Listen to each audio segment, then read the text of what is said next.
Paminklas tremtiniams ir politiniams kaliniams prie Kaišiadorių geležinkelio stoties pastatytas 1996 metais birželio 14 dieną. Mums primena sovietų ištremtus Kaišiadorių rajono gyventojus. Paminklo postamentas iš lauko riedulių, viršuje kryžius, bylojantis apie amžinųjų vertybių nemarumą, apie nemarumą visų tų, kurie kryžiumi priešinosi blogiui, smurtui, melui ir niekšybei. Jėzui mirtimi ant kryžiaus parodyta Dievo meilė žmogui. Paminklo plokštėse iškalti užrašai byloja, čia kaišiadoriečių tremties kelio pradžia 1941–1951.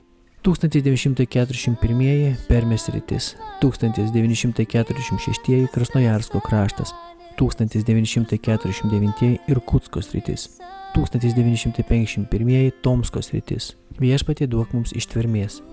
Jie patyrė visą Sibiro grumtynių už gyvastį siaubą. Daugelis išvežtųjų nesugrįžo, neištvėręs šiurpios tremties tikrovės, tačiau išlikę įrodė, kad dieviškosiomis vertybėmis gyvendamas žmogus gali ištverti žiaurią realybę, sako paminklo tremtiniams ir politiniams kaliniams autorius architektas Stasys Petrauskas. Aš kada tuos kryžius pradėjau, dar buvau priklausoma tarybinė Lietuva. Tremtinių padarėm susirinkimą, pradėjau jau nebebijot valdžios, kad gali kažkas atsitikti. Sukvietėm viso rajonų tremtinius.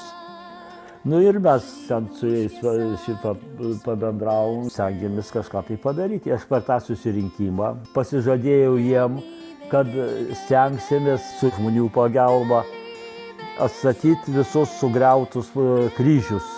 Lietuva, kryžių kraštas. Aš stengiausi tą dalyką padaryti. Visas tremties negandas patyręs palaimintasis Teofilius Matulionis rašė: mūsų tauta paliesta šio žiauraus karo sunkumų. Kelių dešimčių tūkstančių geriausių mūsų tautos sūnų ir dukterų ištrėmimu į tolimą į Sibirą, vien dėl to, kad buvo geri katalikai ir nuoširdžiai mylėjo savo kraštą, tėvynę. Sunkiomis akimirkomis pasiveskime Dievo globai, ypač malda į švenčiausiosios Jėzaus ir Dievo motinos širdis, dėkojant Dievui už karo pabaigą ir užtariant visus žuvusius.